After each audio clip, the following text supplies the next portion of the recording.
introductions with folks from the Cannabis Control Board. Our colleagues are joining us for an introduction today. We will be taking up work on this in the coming weeks, but this is the baseline overview. Hi, how you doing? Hi, how you doing? Good, how are you? We'll do a quick introduction. So we'll start with you folks and then we'll work around the table and take it from there. Great, thank you. Thanks for having us. My name is James Pepper and I'm the chair of the Cannabis Control Board and I'm joined by our two board members. Julie Hubbard, Commissioner. And Kyle Harris. Apologies, I can't be there in person today. Had a bit of a childcare snafu today. So thank you for allowing me to join remotely. No worries, no worries. We're nimble. Yes, thank you. Representative Matt Byrong, represent Northwest Addison County. Addison 3 is my district. Good to see you folks again. Representative Pango is in a meeting and Representative Boyden is joining us online today. Representative Sandy Pincinel, sorry, I lost my voice today. I represent Bennington Rutland, which is Dorset, Danby, Peru, Red Grove, and Mount Tabor. Michael Morgan, Grand Isle, Chittenden District, represent Alburn, Isle of Mont, North Hero, Grand Isle, South Hero, and the western corner of Melbourne. Bob Hooper, North End of Burlington, medical marijuana. Oh, yeah. V.L. Coffin, Windsor 2, Cavendish, Weathersfield, Baltimore. I'm Catherine Strong, Burlington. Kate Nugent, South Burlington. Hi, Shay Waters Evans. I represent Charlotte and Heinsberg. And Representative Hooper of Randolph is in the building and may join us later, but yeah. That's great. Thank you all. A lot of change in this committee. I did prepare some slides. Just there's a lot of kind of numbers that tell the picture, kind of paint the picture of our industry. It should be posted on your committee page. I thought I'd just start out the kind of slide 3 just kind of describes the evolution of cannabis policy in the state. I think the only thing really of note here is that we're one of a very small minority of states that doesn't have a binding ballot initiative process. So the kind of decision to legalize cannabis in 2018 and then to kind of do a full tax and regulated system in 2020 had to be done by the legislature without the benefit of the citizens demanding it essentially through a ballot initiative. I think we're one of 3 or 4 states that have that situation. We are an independent body, executive branch agency. We're appointed by the governor for 3-year terms. We can be reappointed up to 2 times. Julie, Kyle, and I are the inaugural appointees. We've been here since April of 2021. Slide 5 describes the team at the Cannabis Board. I think we're up to 26 positions spread over 4 divisions. That's in operations, compliance, licensing, and then medical. We are in the process of building a quality assurance lab that was authorized in 2023. And I think we just signed a lease on a space yesterday. So it'll be up and running soon. There's a step. Yeah. So I mentioned that the legislature did this, kind of made this decision legislatively. The original bill had over 100 pages in it. I think we've had 4 or 5 subsequent bills. So a lot of kind of direction to the board about how the legislature wanted this to look. You've created 7 license types that have various authorities that make up the supply chain. One thing, there's a few things that are very unique to Vermont. Every state kind of chooses its own adventure when it comes to cannabis. One thing that you guys did was you said that it's your intent to shift the kind of illicit market, the legacy market, into the regulated market, and to encourage participation by small cultivators. This is very different than most other states, which really just try and stamp out the illicit market and replace it with big business. We really kind of drove through the kind of our efforts in the legislative authorities to accommodate the legacy market and bring them into the regulated market. I think we've been somewhat successful in that. I got a slide on that later. But the other very kind of interesting thing that you did, first of its kind, was you said that there's going to be no franchising in this. No one company can hold more than one license of a single type. So you're not seeing like the McDonald's of weed on every corner. And that's very unique. Massachusetts has a 3 license per entity rule, but we're the first state to have a 1 license per entity rule. Moving on to slide 8, you can kind of see a little bit of the success here. We have 601 individual licensees. The vast majority of them are cultivators. We have 394 cultivation facility establishments. 296 of those are small cultivators, tier 1. They're growing on 1,000 square feet or less, which is maybe the size of half this room, third of this room. And that is very unique to Vermont. I mean, that license type doesn't even really register in other states. Massachusetts, their smallest, their tier 1 license is 5,000 square feet of canopy. So, you know, we feel like that represents a pretty significant shift of the illicit, the kind of former legacy market into the regulated market. Slide 9 just kind of describes where the retail locations are by county. No surprise, the majority of them are in Chittenden County. And, you know, the kind of larger population centers, Rutland, Washington. We have just, you know, I'll talk about some trends later, but we have put a pause on issuing new retail licenses currently. We're up to, I think, 102, 103 maybe. And because of kind of some decisions that were made, policy decisions around towns having the ability to not allow retail in their municipalities, we've been seeing some clustering in specific areas. I mean, case in point is the Burlington, I think, has 14 or 15, whereas South Burlington and Williston both have 0 because those towns have not opted into retail sales. So you gave us some authority last year to try and some authority over retail siting, and so we put a pause on issuing new retail licenses until those rules are in effect.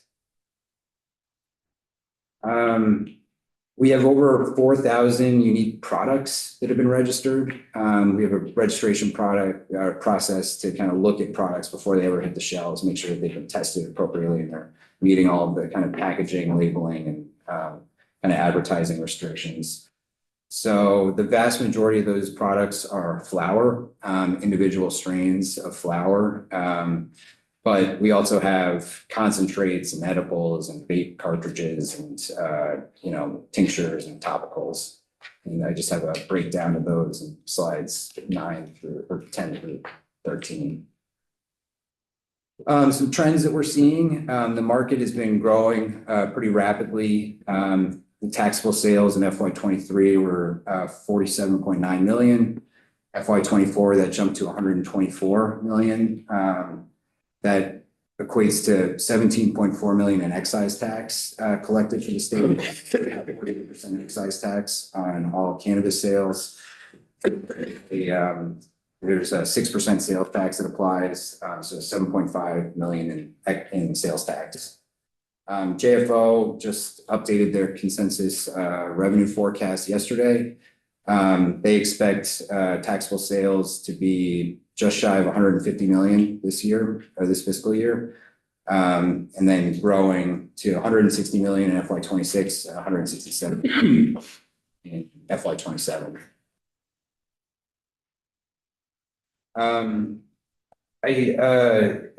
I included a slide that shows just kind of it kind of compares tourism data and how that impacts sales in the state.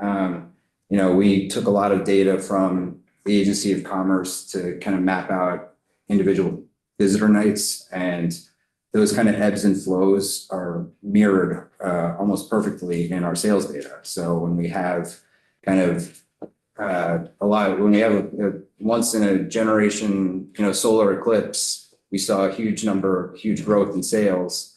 When we had kind of flooding and devastation splashed all over the New York Times homepage, we saw a huge decrease in sales. So it's just something that just understand is a very dynamic market that has a lot of kind of trend or factors that impact. I included a slide, slide 17, that just demonstrates graphically kind of a problem that we try and deal with which is seasonal oversupply. We have a huge number of outdoor cultivators, much more than we ever anticipated. Just because we thought, we looked at states that have similar climates to us, and, it's just very challenging to grow cannabis outside in Vermont. You're kind of grappling with extreme weather and pests, mold, disease. But that kind of preference for outdoor cultivation leads to kind of oversupply shock every fall when those outdoor cultivators harvest their plants.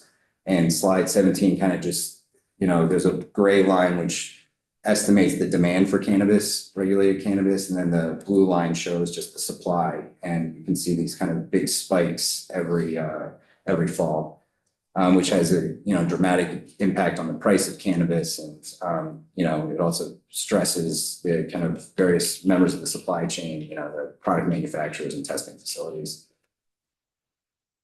Slide 18 shows the trends in registered patients on the medical side. We do have a unique medical program that's different from the adult use side. And ever since we first legalized kind of homegrown possession, and then, subsequent to that, tax and regulated, we've just seen a precipitous decline in registered patients. And that has led to closings in the dispensaries. I think we're down to 3 medical dispensaries around the state. You guys did authorize kind of a merging of the medical and adult use programs so that adult use retailers that are willing to kind of subject themselves to additional regulation can serve patients, which I think will increase patient access. But those rules have not been fully promulgated yet. I think it's always important to remind this committee that this market is in fierce competition, not just with kind of the legacy market, the kind of the people that never joined the regulated market, but also with the intoxicating hemp market. So slide 20 is some language out of the 2018 Farm Bill that created a legal distinction between the marijuana, as it's listed in the Controlled Substance Act, and hemp. So marijuana is a Schedule I controlled substance, the most highly regulated and penalized category, and hemp is totally legal. And they created a definition in that bill that includes, that kind of defines hemp by how much THC it has in it. And, I don't know if Congress fully understood the Pandora's box they were opening with this definition, but there are large interstate hemp manufacturers that are exploiting loopholes in this definition to sell highly intoxicating hemp-derived products in interstate commerce channels to kids and grocery stores, and they claim that they're outside of any real kind of regulatory oversight, either at the state or the federal level. The main loophole that people are manipulating is kind of described on slide 21.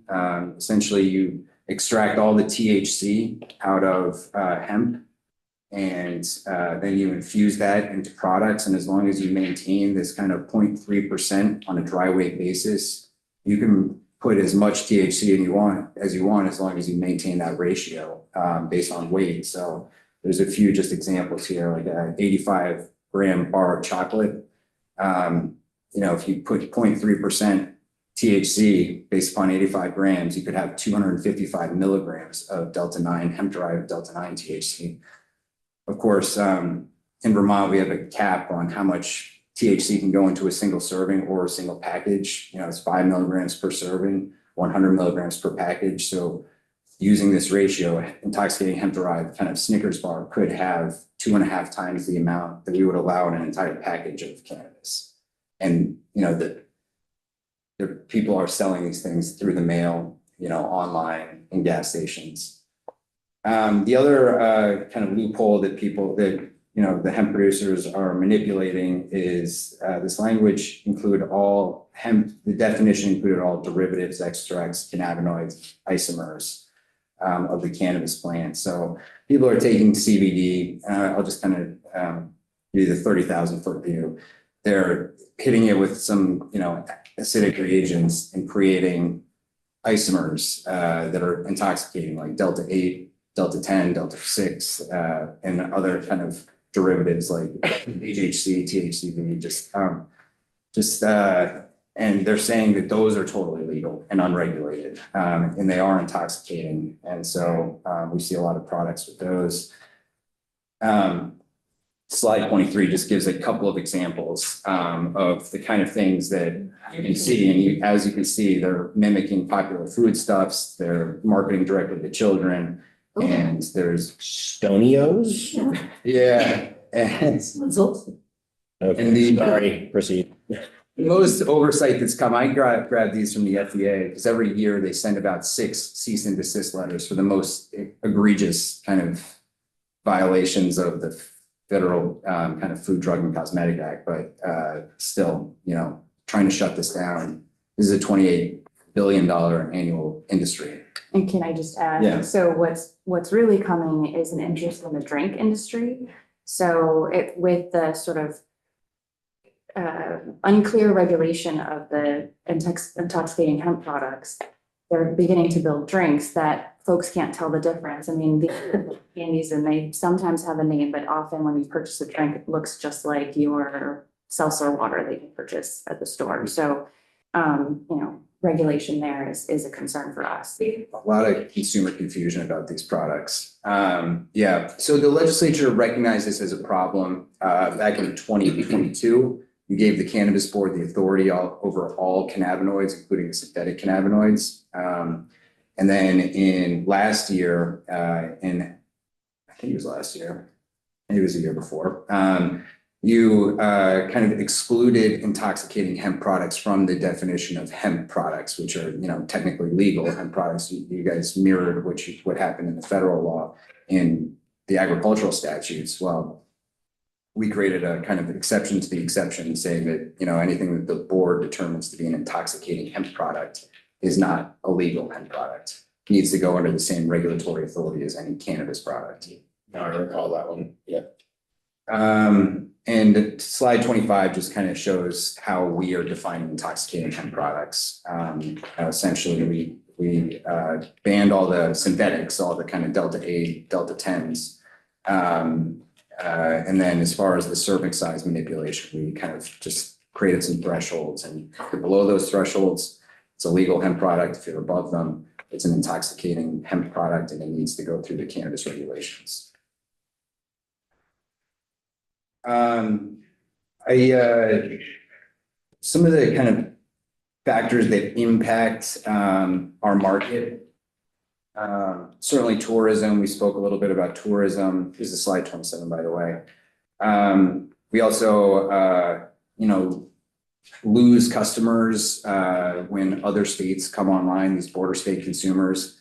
I think New York legalized a few years ago, but they didn't roll out any retail licenses until very recently. They now have over 200 spread out throughout the state. And a lot of those folks that were, living in New York and maybe shopping in Vermont for cannabis are now just staying in New York. So that kind of will negatively impact the kind of market capture. Federal legalization, this doesn't feel like it's anywhere kind of on the horizon, but of course that would immediately allow for interstate commerce. That could be a benefit to Vermont. I mean, if we can really establish ourselves as a, value-added craft market, we may be a net exporter of cannabis, but it's just a big unknown if or when that might happen. What may happen prior to federal legalization through a court process is just straight interstate commerce. There's a very rational argument to be made that cannabis can cross state lines. We've been kind of hearing about it in our regulators association. That there may be a lawsuit that kind of flips the switch on interstate commerce through the courts. Intoxicating hemp-derived products, we've talked about those. Market consolidation. We have this huge amount of small cultivators, and yet the kind of cost to operate at a small scale is astronomical. Every kind of landlord or bank or insurance company kind of charges a cannabis tax on their operators. They increase their prices because it's a federally illegal substance, and there's theoretical risk there. So our smaller operators really do need the support in order to avoid consolidation. And you know, we have several reports about how to support small cultivators. I have a slide here on policy decisions that this legislature could make, that this committee could make that would expand the market. We're not advocating for any of these. I want to be clear about that. It's just these are the issues that come up year after year after year from the industry usually. And just want to kind of put them on the table just so that you guys can see what might be coming your way, not from us, but from the industry. You know, event licensing for sales, this would be like cannabis 21 plus farmers markets. Event licensing for on-site consumption, this would be like, you know, you have a cash bar at a wedding, you could also have a cash bar for cannabis and have kind of a, or at a concert or something like that, and have kind of like, you got a beer garden over here, you could have kind of a cannabis garden over here. The lifting of the certain potency caps, Vermont is one of 2 states that caps potency of flower and solid concentrates, that, you know, it's an issue that the board has written, I think, 3 reports about the efficacy of those caps. Delivery gets talked about. Consumption lounges are starting to be kind of brought up in, you know, Las Vegas just started a consumption lounge. Massachusetts their cannabis board just wrote rules about consumption lounges. Amending the opt-in, opt-out presumption on retail sales might lead to additional retail outlets being open in the state. And amending advertising statutes will potentially increase the market capture. The legislature asked us to write 4 reports last year. So these are all published at this point. They're all on the legislative reports page. The first one is regarding just general improvements to the medical program, how to increase kind of access for patients, medical patients, how to potentially how to regulate vaping devices. It's kind of the frontier of regulation, I think, how to not just regulate the liquids, which we regulate pretty heavily, but the device themselves. We're seeing that certain kind of cheap made devices will crack and leach heavy metals into the device. So trying to figure out how to regulate the devices themselves is something that cannabis boards are starting to kind of take on. There was a legislative report summarizing the impact of the outdoor cultivation setbacks that were put in place last year. And then also looking at whether local cannabis commissions should have more authority, and then also kind of looking at the advertising laws and how, if those were to change, what impact that would have. So Julie took the lead on that report. I think that one went to this committee specifically, so I'm sure Julie could kind of summarize that at a later date. I'm happy to. I like the representative, my cold medicine is wearing off, so my nose is starting to run and I'm starting to lose my voice again. But yes, we did an inquiry over the course of the summer of the 6 items that you asked us to look at. Happy to come back and go through the whole thing. Yeah, no, it would be great to review that stuff. So one question for you, I think this is a good high level question. Back to the tax capture. Once the taxes are remitted and brought in, how does that break up within our budget? Like, where does the tax money go? Yep, that's a great question. It all gets parked into the Cannabis Regulation Fund first. And that fund is made up of the administrative penalties that we assess, the licensing fees, and then the cannabis excise tax revenue. The first amount of money goes to pay the deficit in our budget that's not covered by fees, which is, I think, about $3 million annually. The rest is 30% of the rest of the excise tax goes towards the state prevention funding, which is usually, I think it's just determined by the Substance Misuse Prevention Advisory Council. So whatever they decide is kind of the prevention strategies for the state, those strategies get funded through 40% cannabis excise tax revenue. The other 70% goes to the general fund. And then the entirety of the sales tax goes to the Agency of Education, and it's earmarked specifically for expanding after-school programs. Thank you for that clarification. We get asked that a lot. And like, I know the drill, but that's an important subject matter for the rest of the, or information for the debate. So thank you. Yeah, and I have the kind of breakdown of those numbers on an earlier slide. We have another we have just two last slides here. We were asked to look at how much money should go towards the Cannabis Business Development Fund, which is a special fund that's dedicated towards supporting social equity applicants. And we have a report on kind of how much money should go there and what it should be used for. There's, part of a stakeholder engagement process. And then we have a general social equity report that's due every 2 years that we also submitted. The only other things that I wanted to mention that are not on this PowerPoint is just a few kind of related issues. We are in the middle of our rulemaking process. We've been doing this annually just to kind of keep up with the market. There's some bigger issues in there around the medical use endorsement, around retail citing. Propagation rules. And then there's always some minor changes, streamlining our licensing and renewal process, and some cleanup around security standards, third-party advertising. And then there is, separate from that, the board is being sued currently, as the state is being sued to stop us from. That's my last question for you. Yeah. Just fill everybody in on that one. Yeah, there's a licensee that is that's seeking injunctive relief to stop us from enforcing the advertising laws. They believe they're unconstitutional for a number of reasons. And so the board is represented by the Attorney General's office, and that process is playing out. But I bring it up here because if the courts do happen to find certain aspects of the advertising laws unconstitutional, it may change it will definitely change how we do things at the board, which may require additional resources, maybe less resources. We'll see what the courts decide to do. But it may also require some legislative response if you don't agree with what the courts say, or want to kind of backfill whatever it is that they kind of take away. So I expect that case to have some resolution while you all are still in session, but if it gets appealed, hard to say. So either this year or potentially next year, you guys might keep track of that and take, So the timeline's got an ish on it. Yeah, I mean,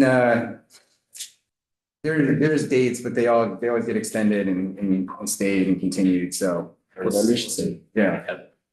No, I just wanted to touch on that while you were here, because that was like a bigger item that's just a variable of unknowns for us. Right. As we start looking at what our miscellaneous cannabis bill will look like. That is, the committee members are working with Pepper and his team and Ledge Council on language for the draft. Representative Boyden's working with me on that, as you all know, but just information for the committee. So we'll start piecing that stuff together, and as soon as we get that in here, we'll bring you in for some more granular. And then it's also my understanding that next Wednesday, there's a cannabis advocacy day going on. That's right. I think it's being sponsored by the Cannabis Retailers Association of Vermont. Yeah, so I think it'll be mostly, I don't know. We'll see how it goes. They did one last year as well. Yeah. So I've been emailing with a couple of those folks. So we are planning on bringing some of them in that morning to just talk about what their industry priorities are. Yeah. So that will be something to mark on your calendar, that we're going to have some people in here chatting with us. Representative Coffin. Yes, I just had one question on slide 28 where it says amend opt-in, opt-out presumption. What is that referring to? So by default, a town cannot host a cannabis retail establishment. That can change through a vote of the citizens. This was a major kind of sticking point between the House and the Senate when they were negotiating the original cannabis bill in 2020. The Senate really wanted the default presumption to be towns were in until you voted to be out of cannabis retail sales. But the kind of prevailing view, the one that won the day was the House won the day on that. It's, town is out until their citizens vote to opt in. So currently, we had 247 towns. I think about 80 of them have voted to opt in. All right. Yeah. So the towns, and you want to reverse that? We don't want to do any of these Oh, things. okay, I that's- just want to say that this is what, these are the kind of issues I'm sure you'll hear about from the industry next Wednesday. These are the issues that come up year after year about how to kind of further expand the cannabis market.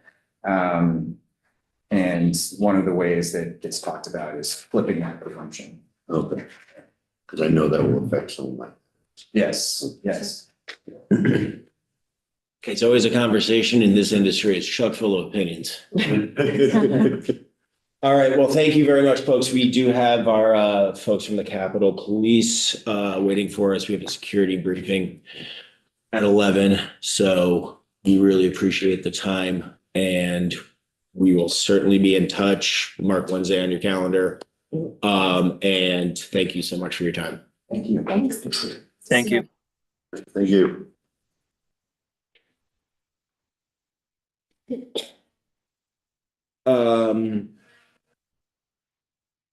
What's that? Yep. Yes, I know. But I do need to state that we are having a security briefing, due to the fact that it has sensitive security content for members, staff, the building, and the protocols in and around safety. We are going to hold this meeting offline. Executive session, I believe, it falls under that caveat. So, just for the sake of formality, I will make a motion that we go into executive session for the duration of security briefing. Second. Show of hands in favor.